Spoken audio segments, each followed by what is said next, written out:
अस्सलाम वालेकुम दोस्तों।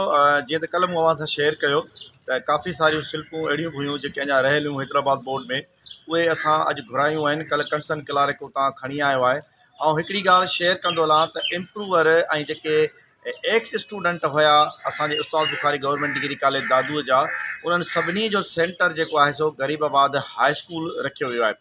ऐं हुन मैसेज खे हिकु दफ़ो वरी रिपीट कंदुसि त जेके इम्प्रूवर आहिनि ऐं एक्स स्टूडेंट आहिनि, उन्हनि सभिनी जो सेंटर ग़रीबाबाद हाई स्कूल रखियो वियो आहे।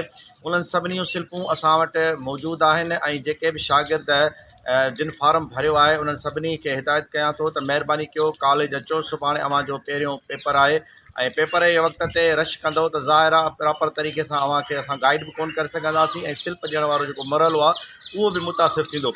त अॼु तक़रीबन 5 बजे ताईं कॉलेज खुलियल आहे। त जंहिं बि शागिर्द जेको इम्प्रूवर हुयो या जेको एक्स स्टूडेंट हुयो जंहिं असां वटि फार्म भरियो जेको गैप वारो हुयो, त उहे गैप वारा सभु शागिर्द अॼु तव्हांजी मार्कशीट असां वटां खणी वञनि त उन्हनि खे आसानी थींदी। पाकिस्तान ज़िंदाबाद।